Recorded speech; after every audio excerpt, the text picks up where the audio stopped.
ইসরায়েলের ৩১,০০০ বিল্ডিং মাটির সাথে মিশিয়ে দিছে। আলহামদুলিল্লাহ। কত হাজার? ওরা তো এগুলি মিডিয়া প্রকাশ করতে দেয় না, কারণ ইজ্জত যায়, প্রকাশ করতে দেয় না। ৩১,০০০ বিল্ডিং ধসিয়ে দিয়েছে তাদের। এখন তারা পুনর্গঠন করতেছে। তা গাজাকে যে তারা ধ্বংস করলো, জেরুজালেমকে যে তারা দখল করলে, ফিলিস্তিনের অধিবাসীদেরকে এখান থেকে সরিয়ে দিতে চাচ্ছে, এরা লাঠি খুঁজতেছে।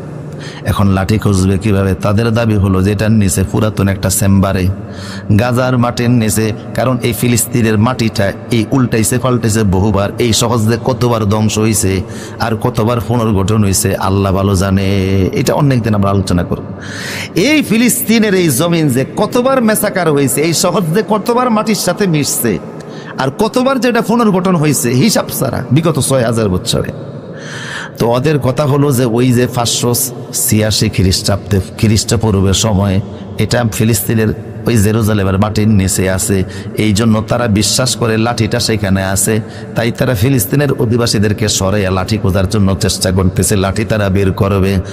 আমার প্রিয় সৌদি, তারা চেষ্টা করলো, লাঠি পাবে না, কারণ লাঠি নবী মুসা নবীর হাতের লাঠি, ঈসা নবীর হাতে আসবে, কারো কাছে আসবে না। সুবহানাল্লাহ বলেন, সুবহানাল্লাহ। ড্রাইভার ছাড়া কি আরেকজন, এক ড্রাইভারের গাড়ি কি আরেক ড্রাইভার ছাড়া কেউ চালাইতে পারে? যাত্রী যদি বলে যে আমি বসলাম, এটা সম্ভব না, অ্যাক্সিডেন্ট কর।